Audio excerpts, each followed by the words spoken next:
questions, and remember that's group number 1, this is 2, and that's 3.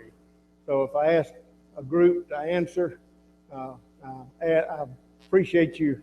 You really did good on Sunday. I appreciate that very much. All right, as we begin this afternoon, you remember that Moses died, and so God speaks to Joshua, the first chapter in verse 1. He tells him that you're going to be the new leader, and you need to get up, go over Jordan, and everywhere you walk, the land will be the land that was basically had been promised, and the promise had been made to Abraham, and we learned that back in what book? Number 1. What book did we first learn about the Abraham promise? Genesis, chapter. Good. All right. Genesis chapter 12. Very good. And we learned from this. Also, it gives the borders here very briefly from the wilderness, and this Lebanon it's called, even to the great river, the river Euphrates, all the land of the Hittites, and to the great sea toward the going down of the sun. And we looked at those borders on Sunday, and you can find those right here. No one will be able to stand against you. What a great thing for God to tell Joshua right now. You know, you're not going to have to worry. Nobody's going to stand against you. As I was with Moses, I'll be with you. And Joshua knew how God had been with Moses and all the things that had taken place. But he tells him to go on and be of good courage and do not be afraid. Chapter 1 and verse 6. You will lead the people to inherit Canaan. You must do everything commanded you. Do not turn to the right hand or to the left. What can we get from this particular statement? Do we have anything that's similar to that in the New Testament?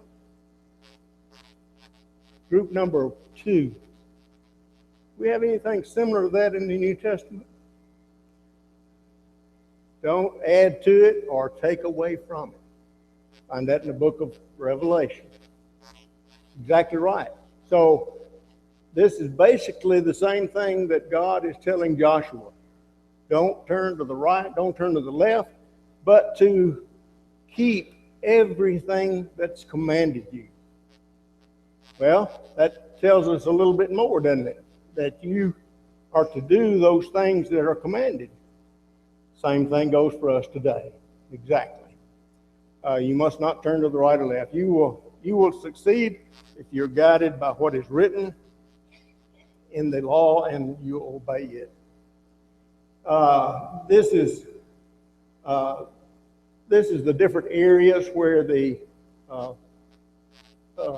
tribes will be placed when they get across Jordan. I just kind of threw that in. I won't charge extra for that. Joshua prepares to cross the Jordan. It was a time of flooding at this particular time, the Jordan was, which meant it could be as much as 12 feet deep and very, very swift at this particular time. But Joshua believed God could take them across the Jordan without any problem. The tribes of Reuben, Gad, and the half-tribe of Manasseh were reminded of what? Number 3. What were they reminded of? Anybody know? What?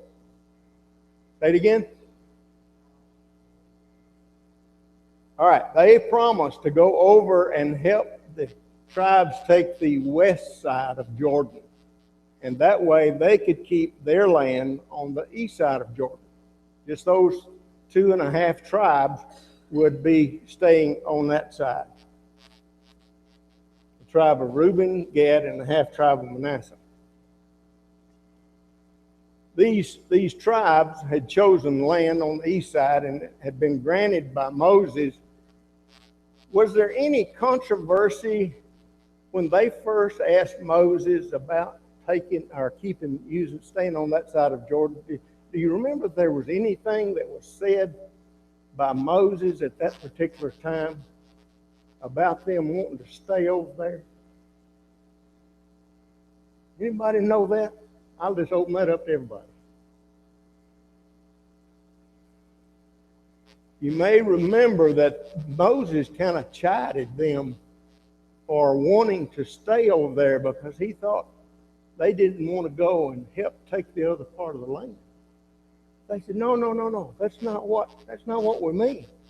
You know, we'll go and help, but we want our part of our land over here. And after they explained it to Moses, he granted that wish to them. And they did promise to go over and help. They were not to return to their homes until the task was complete, and that was in Numbers, the 32nd chapter, where we read about that. The armed warriors answered Joshua and said, "We have agreed to all that you say, and we will follow you as we followed Moses. And whoever rebels against your word, they'll die." That's how serious they were about following Joshua, which I'm sure it made Joshua feel good. Of course, that gives you the idea of those three tribes. Reuben, Gad, and the half tribe of Manasseh was on the east side, and the remainder of the tribes on the other side, with the exception of one tribe. Which one? Levi. Levi was scattered all over. How many cities did Levites have? You know? Anybody know? 48 cities. Yeah. And we're going to look at some of those as time goes by. There were 2 spies that were sent into Jericho. You remember before spies were sent in, and there were how many sent in before? 2? Number 2. How many were sent in before? 12. 12 were sent in before when they went from Kadesh up into the land. Now there's only 2 being sent in. And so they went to Jericho, and they went to a lady's house, Rahab. She was a harlot. They went into her home, and she hid them from the soldiers so they couldn't find them. And then she knew that God had given them the land. This land, she knew it because of the things that they had already heard. Everyone in Jericho was afraid. She told the spies because they heard what the Lord had done.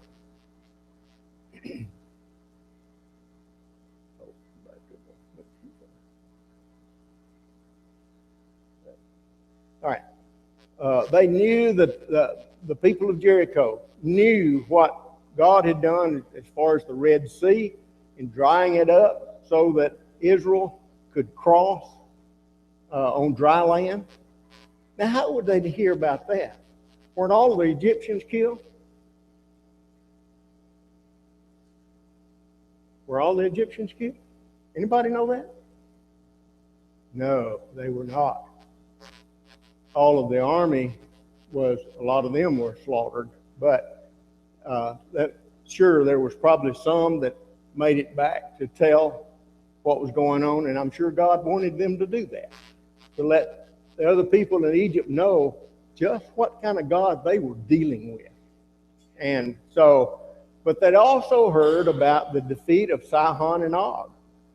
Anything strange about these 2 folks? What do we know about them? What were they? Giants. What was one of the things that Kadesh Barnea, when they went in, that they were afraid of when the spies went up? Those people makes us look like grasshoppers.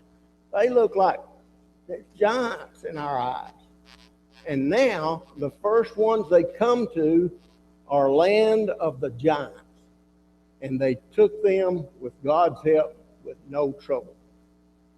There is no courage, that Rahab tells the spies, no courage left in any of us because of Jehovah your God. He is, and listen to this statement that she makes, He is God of heaven and earth. You know, if we could just get people to believe that today, that He is God of heaven and earth, we wouldn't have near the problems today that we do if everybody would believe in God and what all He has commanded. But she went on to ask the spies, or tell the spies, swear to me that you will save me and my family when you come to take this city. The spies promised her they'd do that. So Rahab helps them to escape the city by letting them down the wall, and she used a, what color cord? Scarlet cord, okay? And they told her to do something with that cord. What was it? Number three, what did they tell her to do with that cord?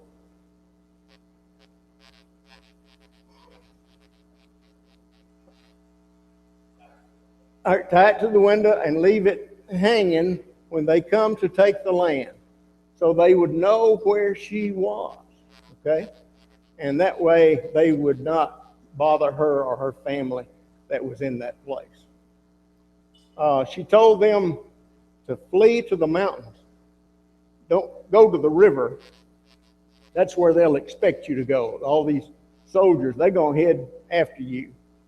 And so they went to the mountains. She told them to stay there 3 days, and the soldiers will be weary looking for you, and they'll return back to the city of Jericho. And that's what happened.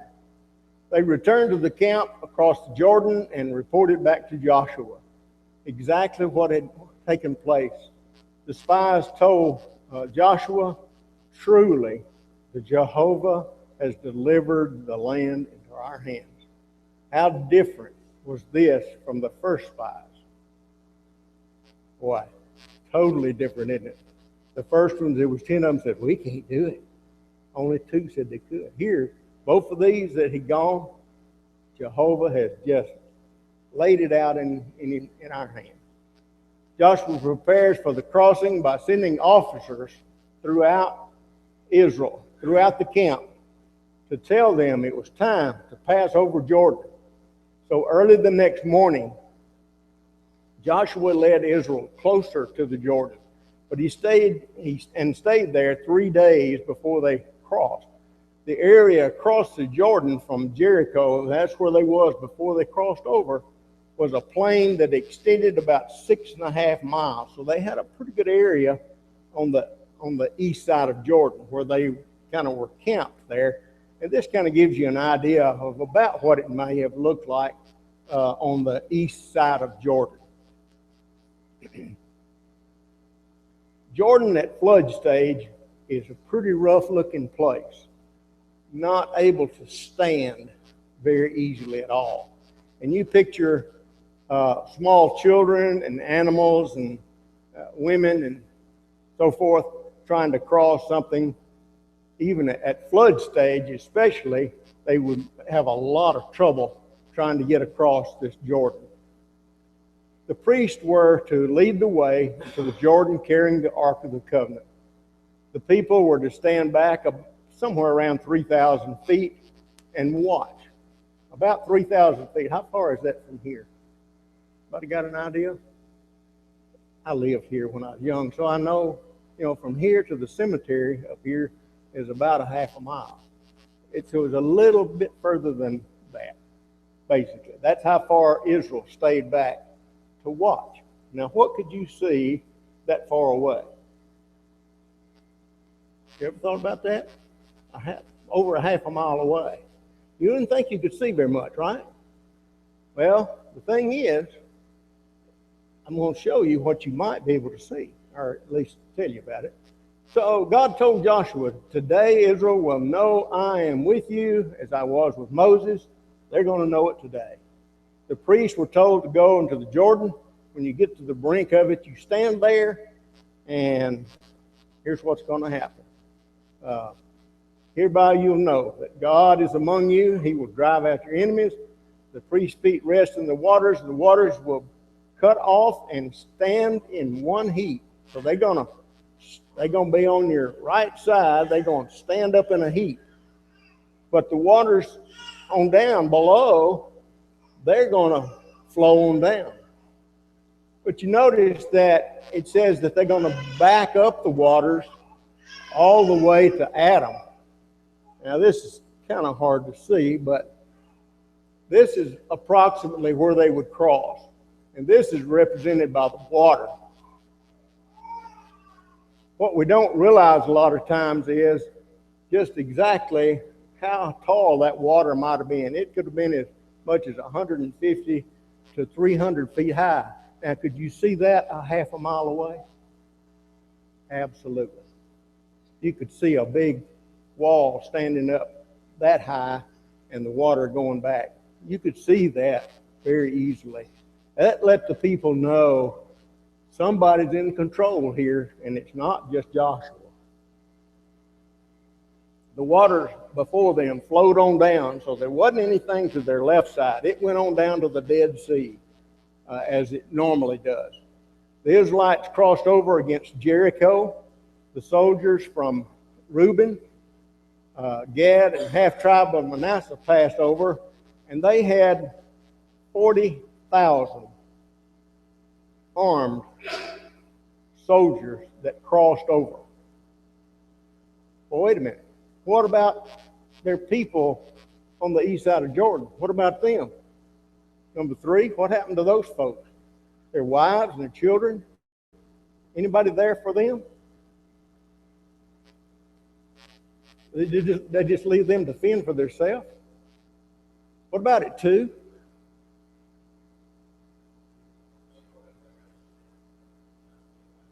All right.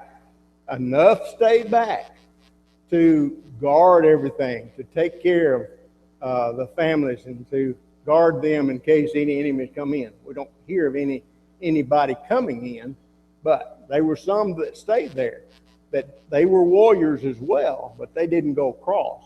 Only 40,000 went over. And we'll see later when all these folks go back that Joshua tells them to do something, and we'll get to that later on, what he told them to do. The priest stood on dry land until all Israel passed over. The 3rd chapter in verse 17 tells us. Everybody passed, and the instruction to each of the tribe was select one person, and you take a stone out of the middle of the Jordan and take it with you and bring it out onto the west side. And what they were to do was to take those 12 stones and to build a memorial. And the memorial was to provide them a question and answer time with their children. When they passed by this, and I don't know how big those stones were. I don't have a clue. I guess one man pick it up, it'd be pretty good size, but there were 12 of them. And so they piled them up in a heap. And it would be kind of odd, in that particular area, just see 12 stones stacked up. And so when the children would come to the father, they'd say, Dad, what's these stones here for? And Dad was to say, what? What was Dad to tell them? Tell them the story of how they crossed the Jordan, how they went across on dry land, how the waters backed up, stood up in a heap, and all the way back to the city of Adam. Man. And then they were to tell their children. And they were to tell their children what was the problem that happened later on that we know of that didn't happen. They didn't tell their children. They didn't understand, because a lot of them didn't understand what had taken place. The great thing that God had done for the Israelites. On the 10th day of the first month, they came across the Jordan. They were told by God at that point, Israel encamped at Gilgal, which was the first just across the Jordan River, and Jehovah commanded that all the males born in the wilderness be circumcised. So you mean to tell me that they have gone 40 years and none of the males have been circumcised. You ever thought about that? And just exactly why? What was in the desert? There wasn't no rocks and things that were suitable that they would use. But here in this land, there were rocks suitable to make knives out of. And they used those to circumcise all the males. Those would be what age? What age would be circumcised? Number one, tell me that. 40 and under. Down to how many days old? 8 days old. All right, good. All right, so on the 14th day of this month, what month would this be, by the way? They're fixing to celebrate the Passover. What month would it be? Number 2. Anybody remember? No. What was it called then? Abib. Yeah, Abib. All right.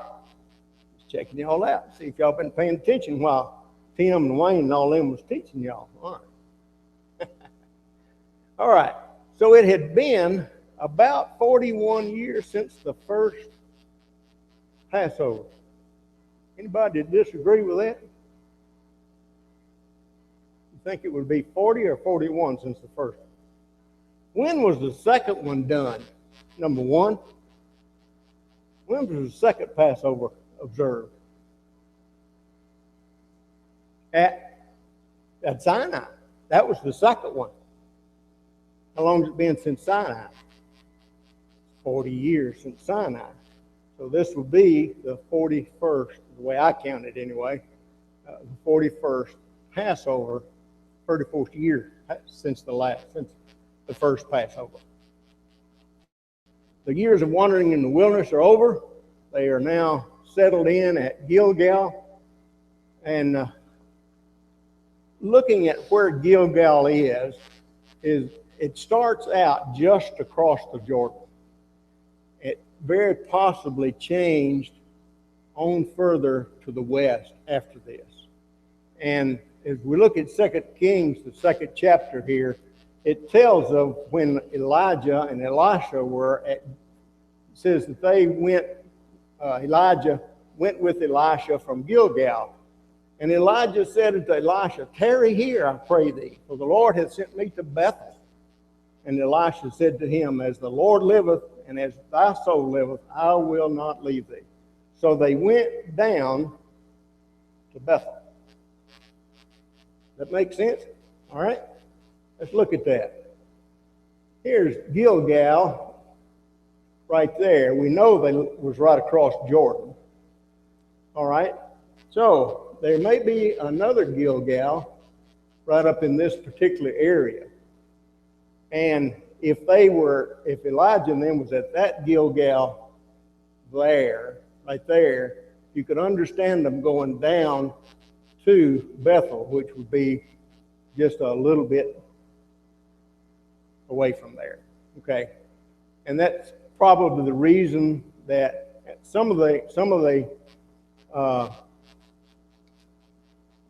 tours that they took to capture other nations and so the Hittites and the Jebusites and all those, some of them may have actually stopped at this other Gilgal, but we're not sure exactly about that. So a person would go through Jericho to enter into the central hill country of the land of Canaan. It was just a natural way to go. Jericho was in the path, so Israel more or less had to take that. And it had to be removed so they could move on forward from that point. Joshua looked toward the city of Jericho, and there stood a man with a sword drawn. Joshua asked the man, are you on our side or are you on the enemy? That'd be the first thing I'd want to know, wouldn't you? Are you for us or are you against us? Well, man, the answer he got, the man replied, neither. I'm not on your side, I'm not on their side. I've come as the prince of the Lord's army. And at that point, Joshua stretched himself out on the ground, face down, and worshiped him. What message does my Lord have for his servant? He told him to put off his shoes, you're on holy ground. Who else was told that? When? At the burning bush. Good. Glad somebody's awake. So who is this prince? That's the next thing. So notice that Joshua fell on his face to worship him, similar to what Moses did, and that's in Exodus 3, by the way. The text calls him Jehovah in chapter 6 and verse 2. It's not just an angel. And we know that because the book of Revelation tells us angels don't accept worship. Revelation 19:10 tells us that. Let's see if I can pull that up here right quick. 19:10 says, this is John talking, and he said, and I fell at his feet to worship him, and he said to me, see thou do it not. I am thy fellow servant, and of thy brethren that have testimony of Jesus. Worship God, for the testimony of Jesus is the spirit of prophecy. So you don't worship angels. So this was not an angel. He calls him Jehovah. The mound of Jericho covered about 7 acres. 7 acres. I think, if I'm not mistaken, the Bible school is about 9 acres. The whole complex up here, the Bible school is on, is about 9 acres. If you cut off the fence where it goes across right next to the Highway 31, you might have 7 acres from there back. It'd be close to that. But now this is just the city itself where people lived. And you picture houses that were built, they were built on the wall, up the side of the wall. And then another house would be built against that house, and another house would be built against that house, and another house against that house, all throughout that whole city. If you've been into some third world countries, which Brazil was one I've been to, and you see going up a hill that there's a house built, and then the house above it is built on against the wall of it, and you just go on down all the way. And there's a lot of third world countries that are built that way. But this was the part that was just enclosed. The farmed fields were all outside of Jericho. So they would have to go outside to plow their fields and those kind of things. Several ways could be used to actually enter into these cities by enemies, okay? A few of them are that they could dig under the wall, okay? I don't know. I'm sure they didn't have picks and shovels, and I know they didn't have excavators and those kind of things, but they could dig under the wall. The only problem with that would be probably at the same time you're down there digging, there's somebody on top of that wall that's doing what? They're probably shooting at you, That just makes sense, doesn't it? But there's another way they did it. They could soak the foundations with water. That is, if water's available, okay? Some places there wasn't water available.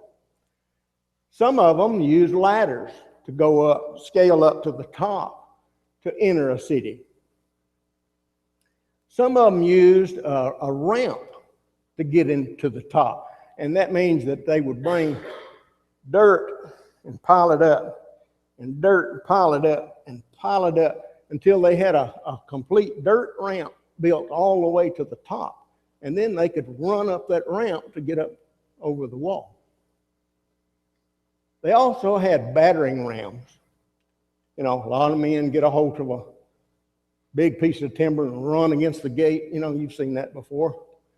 They had grappling hooks that they would throw over the wall and climb up a rope. They had towers on wheels to smash either the gate or the top part of the wall to knock them over. We don't think about those folks having that kind of instrumentation a lot of times. Things on wheels, right?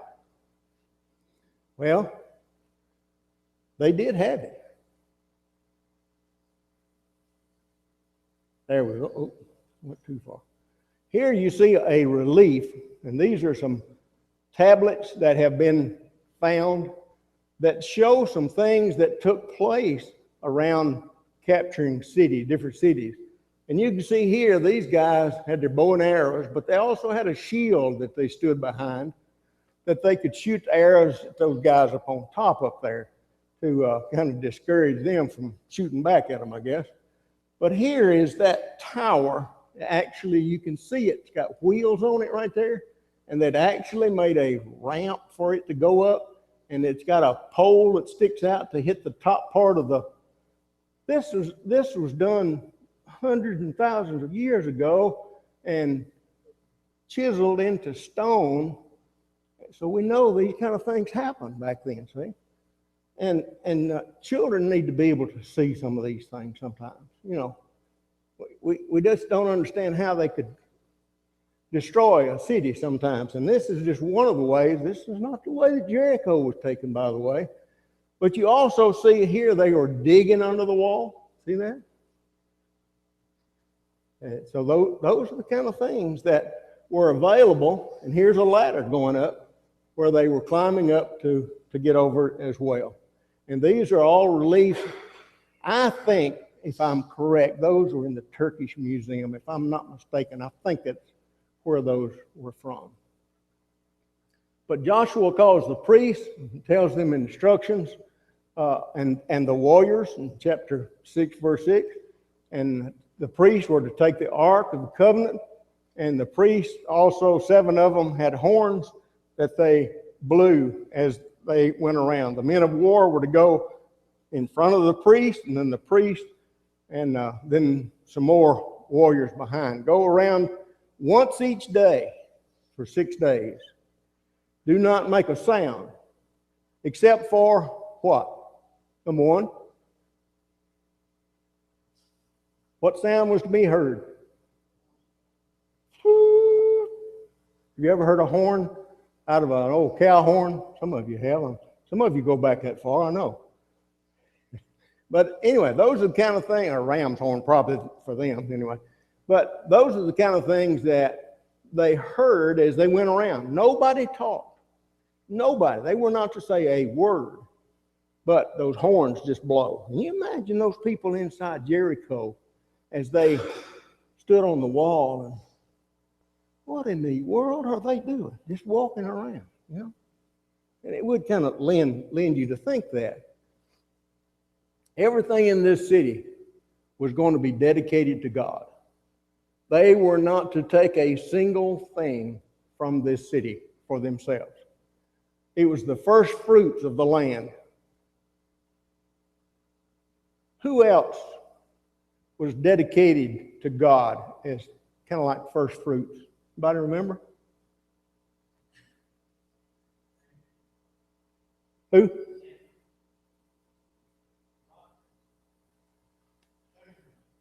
I'm thinking of before this time, and it was the sons, the firstborn. They were dedicated. If you remember, after they came out of Egypt, they were dedicated to God. And that's what I had in mind, I think, anyway. But the city, after they went around it 7 times, what happened to the walls? Did they have to use any of those methods of bringing down the wall? No. They just fell down. And every man went straight in. And they took the city. They killed everyone. They burned everything. And what did they do with everything in it? Did it all burn? What did they do with it? No. No, it was dedicated to God, and all of it was to be given to the tabernacle, basically. And they were to use it for the tabernacle. I think I'm right on that. All right. Whoever took anything was to be cursed, and also their families as well. The instructions were followed, the battle took place, and only Rahab and her family were saved. She later lived with Israel and married Salmon, the son of Nahshon, the prince of Judah. She was the mother of Boaz, and he married Ruth, if you remember later on, a Moabitess. And we'll learn about that in the book of Ruth when we get there. Also, she was the great-great-grandmother of King David.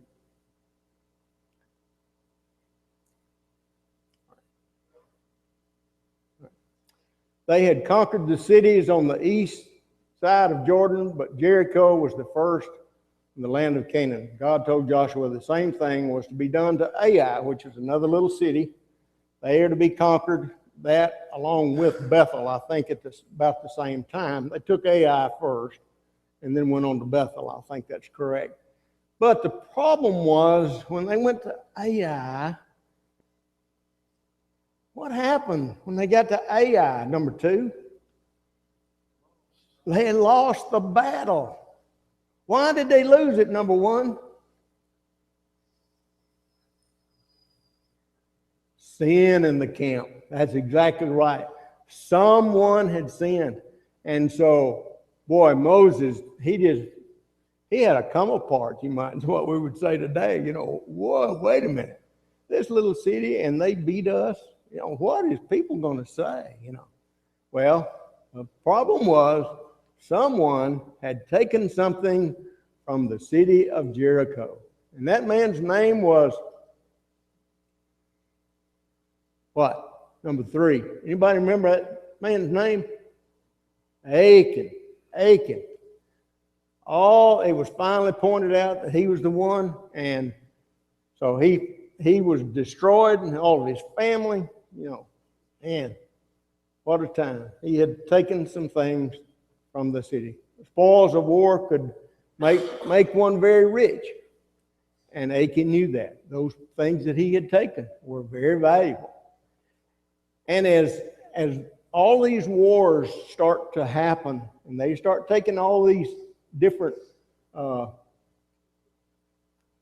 nations, like the Jebusites and the Hittites and the Hivites and all of those, and they capture them, they get the spoils of war. Okay? A lot of times these warriors will take all of their wealthy possessions with them to war. We just ain't that way, are we?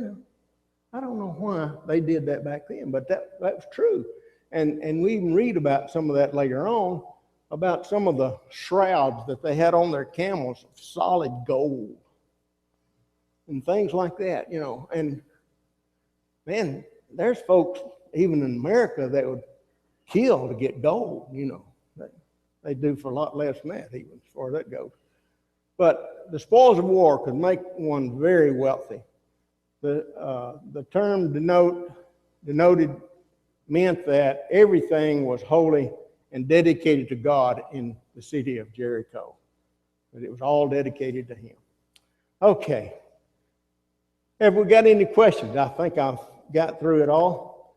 But if you've got a question that I can answer, if I don't, I can always ask group number 1. Right? All right. Thank you all so much for your participation, and we look forward to Sunday. Jimmy will be taking up, he'll touch on chapter 6 just a little bit and move on from there.